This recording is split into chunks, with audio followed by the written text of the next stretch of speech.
Alright everyone, I'm Rabea. And I'm Matt. And this is Sounds Like with Andertons TV.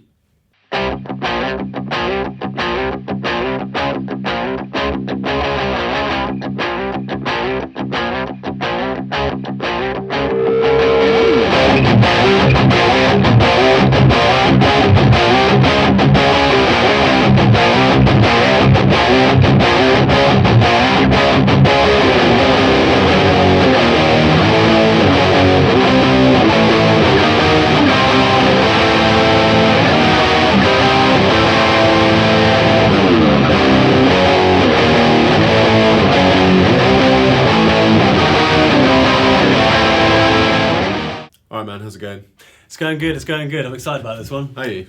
Yes, it's a little heavier than the usual. It's a great Sounds Like. It is a great one. You've probably guessed by the title by now. But today we're going to be trying to sound like Mastodon. They're seriously, like, I've only got into them properly recently. Same. And I tell you what, there's some proper riffs and some really dirty riffs and chugging in there. It's great. Yeah, it's like kind of sludgy stoner rock, but metal. And Yeah. so many things combined that I really, yeah. In the kind of realms of if Queens of Stone Age met someone really heavy, it's really hard to describe. It's kind of like Clutch, Queens of Stone Age, but a lot heavier and sludgier. They came from like almost a thrash background, didn't they? Yeah, a lot of the early albums. So there are a few albums in now, and yeah, a lot of the early stuff was more thrashy. But I think they've kind of, the sound now is a lot more, it's groove based. A lot of swung like rhythms. So yeah, they're really, really good. American band from around late 90s, early 2000s, but still going strong.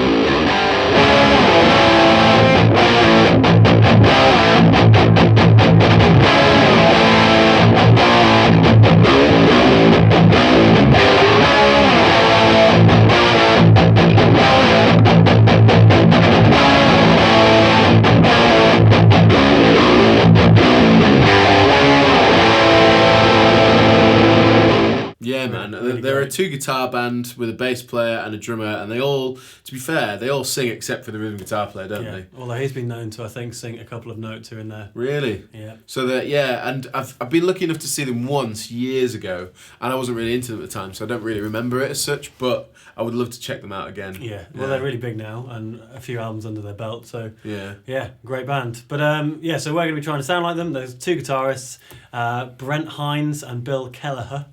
I hope I pronounced them properly. So you're going to be Mr. Hines. I am, yes. B. Hines. That's his initial and his surname. All right. Clever man. Fair play. I looked into what he uses. I looked into what both guitarists use, as did Matt. But I think for Brent, he's got like his own custom V, but he does use Gibson as well. He's Les Pauls and Vs and stuff like that. So I decided for that, because we couldn't get a V in the shop, and you were using a Les Paul, that I would go for an Epiphone Explorer. There you go. In Gothic Black. It's very black, isn't it? It is. It's completely black. Yep. And it's matte finish, and it's got a little kill pot, which is really cool, which I'll show you in a bit. But I guess the reason I went for this one was because it had the passive pickups, and I wanted to make sure that we could get reasonably high gain passive pickups, because I know that Brent Hines uses high gain passive pickups in all his guitars. So that's why I went for this one, and it's great, it's really nice, really easy to play, so I'm enjoying that. So with regards to amplifiers, I know that, well, it's one of those things where they've used almost everything under the sun, and their new album's called Once More Around the Sun, which is kind of cool. Yeah. Anyway, the point is that it's pretty hard to pinpoint a exact amp, and to be fair, they're all quite expensive. And I know as of last year, he's been on Brent has been on the Diesel VH4 and a Marshall JMP. Yep. And that's kind of the two amp combo he's been using. Still orange cabs and stuff like that, but it's a proper rig. I mean, it's a hardcore rig. It is. So it was pretty difficult to kind of work out where to go with it, but I, for some reason, figured that a Black Star HT40 was a good shout because of the ISF. And I used it on a light crunch, and to be honest, what's really making this tone work for this video is the pedals. A tube screamer, mini tube screamer from Ibanez. Yep. And that is pretty much running on full, with the level on full and the tone just over halfway.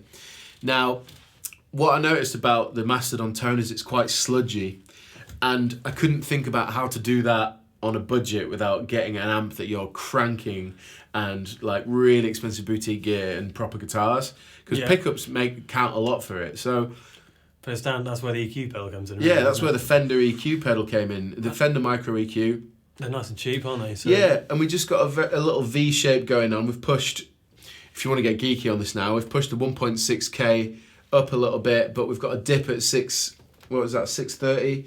And then what's nice about them is it goes down to 100 hertz, which means you can get a nice thumping low end with it. So to be honest, that's what we put after the Tube Screamer, after the Crunch, to kind of fine, like post EQ. Yeah, and we've done a similar thing on Bill Kelleher's rig over here. Essentially, just pushed everything, more or less, to kind of really, well. But interestingly enough, the level on the EQs is right off for mine, and only a little bit on for yours, isn't it? Yeah, it's about a quarter. So. But it does make a difference. You just absolutely. Yeah. It just all nudges it up to that kind of near breaking point. Yeah. So even when you're playing, it's kind of nearly oversaturated, nearly kind of feeding back at you. Yeah, and that's how I've got the tone that I'm using for Brent Hinds, nice and fat.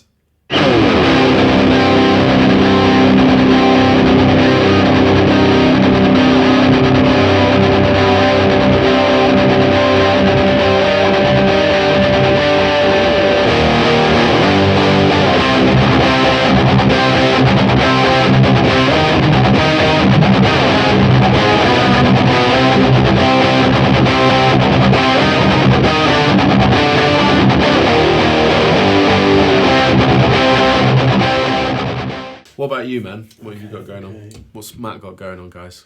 What have I got going on? Well, I have the Epiphone Les Paul Gold Top. It's a classic looking guitar, isn't it, really? It's a very classic looking guitar. So Bill Kelleher uses basically a bunch of Les Pauls. He's used a lot of other guitars as well, again, similarly to Brent Hinds. They kind of have a lot of similar gear, don't they? They just play the same stuff. They are similar rigs, but they still... I think it's kind of like if one's 100 and then you add another 100, it makes it just stupid. So yeah, basically lots of gain. Great guitar, Indonesian made, and £300. So it's an absolute bargain, and is sounding really good today. So to add to that, both guitars are $299, which is yours stunning. as well. Yeah. Oh great. Yeah. Well, yeah. So super affordable, and then we've got again, as we said, the Fender EQ in behind, and then the MXR Custom Badass Modified Overdrive. That's a great pedal, though. It's really nice, and it's a custom sparkly gold. And to be fair, that, like I was saying about the sludgy thing, that is great for it because you've got an actual control for 100 hertz on the pedal itself. Yeah. To give you that low sludge.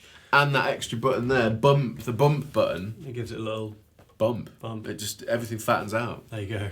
So amp-wise, I'm using the Marshall DSL 40C, which is the combo version. 1x12 speaker in there. And it's running on the Crunch channel. So it's got a clean OD1, OD2 and a Crunch. So not even very much gain on the amp itself. Most of it, again, being pushed from the pedals here. And obviously, because we've both got humbuckers, they're pretty high output. So, it's given us a load of chunk. We're just trying to achieve a sludgy, but like you can still hear all the notes in the chords. Because they play a lot of chords, even though they do a lot of riffs. They play a lot of these big minor chords, like all 6 strings and stuff. Yeah, it's not just lazy power chords. It's all full on. Yeah. They seem like really cool guys as well. Do the Mastodon guys? Yeah, covered in tattoos. One's got tattoos all across his face. As Brent Hinds, hasn't he? Like right down the side of his face.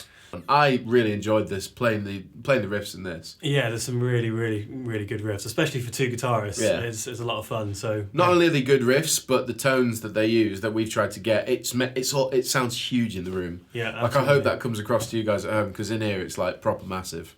Super massive times. Well, thank you for watching, and if you have any suggestions of who else you'd like to hear, or how you'd like to let us know how well we've done, then leave us a comment in the comment section below. If you liked what you heard, let us know. If you didn't, let us know.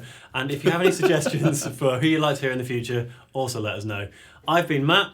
I've been Rabea. And this has been Sounds Like on Andertons TV. Lounge Psych. Take it easy. See you later. So we hope you've liked what you've heard. Oh, let's do it